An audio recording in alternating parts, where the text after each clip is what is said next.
So before we get into the actual unboxing, I thought I would go over the breathing tank I've set up for them. So for the divider, I just used some mesh, which is also acting as a lid right now. And equipment wise, we have an aquarium co-op sponge filter and this Aqueon Planted Plus, I think it's called. This is from the shell dweller tank, and I'm just using this kind of halfway through, and the only light that's reaching into the tank is by the valve scenario, which is good because I've been trying to go the valve forever, but I think it's just been getting too little light, so more light over here will definitely help. And it'll also help the plants over here, which are some floating water sprite I grabbed from another tank, some floating Java fern that was from this tank when I took it down, and some Pogo stem and Stellatus octopus, which I also got in my order from the co-op. But there's a lot of debris in here from the water sprite, which I'll have to siphon out tonight. But the day I'm recording this is the 27th, which is a Wednesday. So tomorrow, which is the 28th, the fish are coming, and that's going to be really exciting. So let's cut to that. And as well as my trade-in for the S21 should be coming tomorrow. So things are going to look a lot different tomorrow. So let's jump right to that.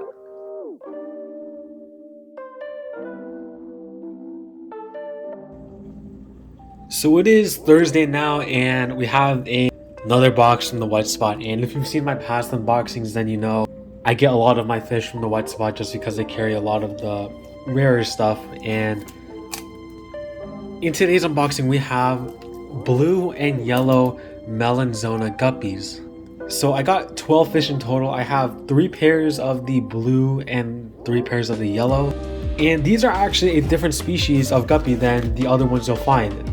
The scientific name for these ones is Posilia melanzona, while the other ones you'll most commonly see are Posilia cf something at the end. I'll put the name on the screen, but these are a whole different species of guppy, a lot rarer than the other ones too. Not very commonly seen in the hobby, but they are very beautiful. I'm not sure if the blue and yellow, there's also the red ones as well. I'm not sure if they're domesticated or wild varieties, which means I'm not sure if you can find this color out in the wild. I'll have to do more research about that, but there is also the red melanzona and the red tiger melanzona, which that one's really cool. But the thing that separates these is that they have these vertical lines that go down their body, vertical black lines that go down on their body. And they're a little harder to keep than the other Posilia guppies I've heard, but nothing too extreme.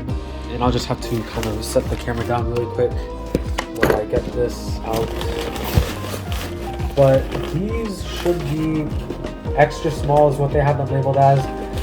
They are big enough for, I guess, at that age to where you can tell the gender on them, but younger fish is better if you want to breed them, is what I've heard. And yep, there we go.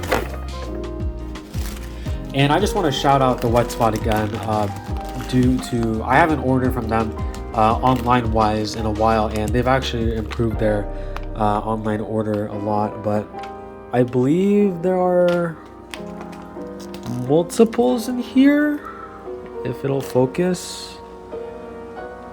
Yep, no DOAs, of course. I live in Washington, and the White Spot is located in Portland, so not that far of a trip, and all of them are alive. So these are the yellow ones. You can't see them very well. Hold on. I am recording this on the S21, and it's still very complicated on how I'm using this. And it doesn't have a headphone jack either, which kind of sucks, so I'm using my wireless earbuds, which don't have the best microphone. But you can see this one actually is a really good shot. The black lines that go down its body and the kind of yellowish tone. I was going to just get the blue ones, but again, I'm not sure when I'll see these again, so I just decided to grab both color varieties they have, and in here should be the blues. They are very washed out right now, of course, since they just got here, and hopefully I should see some males. Yep, they're all here. So I'm just going to acclimate these really quick, and we'll check back in for an update. So the yellows are definitely more fired up than the blues right now, And you can see one male up there, I believe. Oh nope, he just went behind the barcode, but oh no, you can see it better.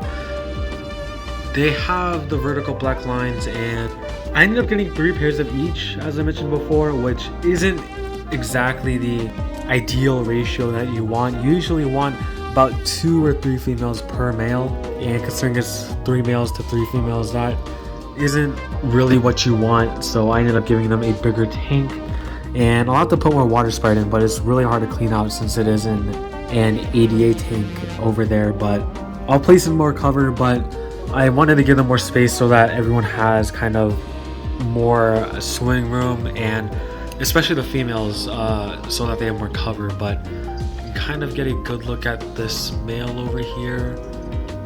It's not the best quality right now, but you can kind of see that is really awesome. And for the blues over here, again, not very colored up, but they are all alive, so that's good. And I'll give them about a 30-minute temp acclimation, and then another 30 minutes of adding water, and we should be good to go. So I'll check back in about an hour or so when we release the guppies.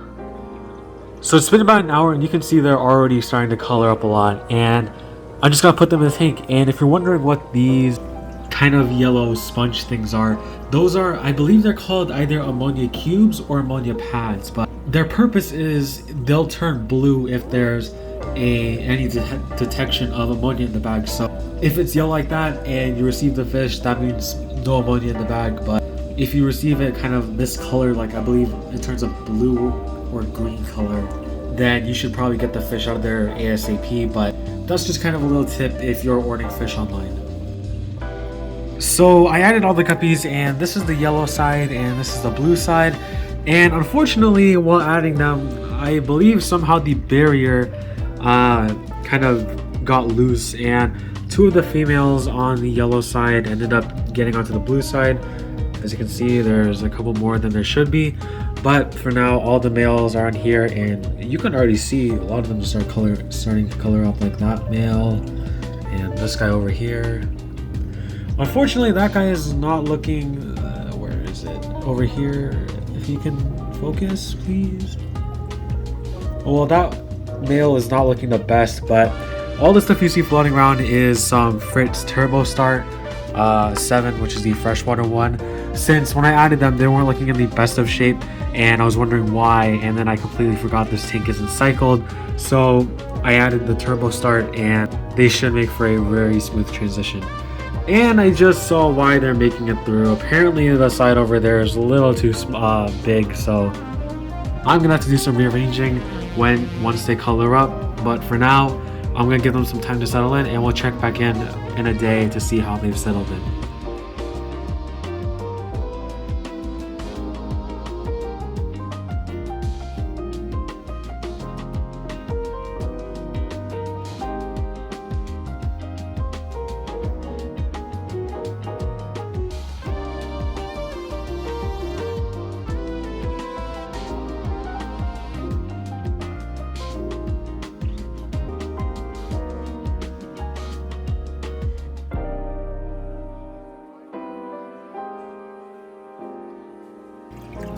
So it is the next day, and as far as I'm aware, everyone made it through the night. We have some of the yellow males over here, if the camera wants to focus, and then there's another one, and yeah, everyone seemed to have made it. One interesting thing I did find is that with the blues, specifically the males, they won't show that color until light hits them. So I guess they have some sort of like reflective scales, I believe that's what it's called. I think this is a male over here. No, there's some at the top, like, yes, this one over here. They have that really pretty blue color, but unfortunately they don't show it until light shines on them, which is really unfortunate. But again, that is subject to change as they get older. But I did remove the barrier temporarily just because I found out to be stressing them out a bit, since they would have to go through these small cracks to get to the other side. So until I fix it, then I'm just gonna leave this tank open for now. Now, I think in the last clip, I discussed how some of them have some weird deformities and swimming issues, such as this one over here.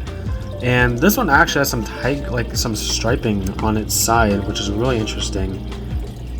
There's another one over here. Where is it? Over here, that's a male. And they're alive. They're just really not the greatest swimmers. And I think this happened because, for some context, these are captive bred.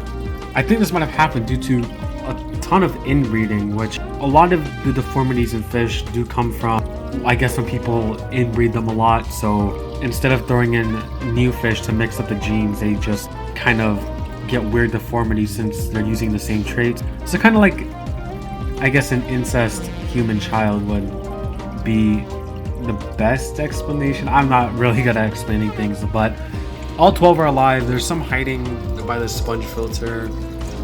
There's some in the plants over here, but everyone so far is alive. And I might have to cull, or just not cull, but put these ones away in a separate place, just because I really don't want the traits to be passed on like this. As you can see, they can literally barely swim. The only times they've swam are 5 seconds at max, which is very unfortunate, but that's just what I have to deal with. But I'm so far satisfied with this group. I will have to redo the divider, as I said, but they should be a very fun new breeding project, and I'm really excited to have these rare guppies. The only fortunate thing is that some of them have some swimming issues, but other than that, everything seems pretty okay. So I do plan on breeding these, as I mentioned before. How long that will take, I'm not exactly sure. In the unboxing clip, I did say that these are extra small, so they do still have some growing to do, but they are at that point where you can tell the genders, so it's really a gamble at this point on when they'll breed. It's just that I'll have to take some of them out and move them to a separate place. I think in that clip you can see, yep, there's the male, and they just kind of do short little bursts. Same with this. This is really unfortunate since this female actually has some really nice striping, as you can see right there. But yeah, it's just really unfortunate that they have messed up tails. So it's not due to an aggression thing, it's just a kind of deformity thing. If I could find that male, and he disappeared, but maybe if this female turns around over here, yeah, you can see that the tail kind of ends a little short right there, which is really unfortunate. But besides the bad, all the good outweighs the bad. So yeah, this tank, I'm sorry if I'm repeating things, this tank is going to be very awesome to house these guys, and I'm very excited to work with these fish. So if you want to follow along that journey, please consider subscribing, liking the video, and sharing this around. And my name is Northwest Fish Keeping, signing out.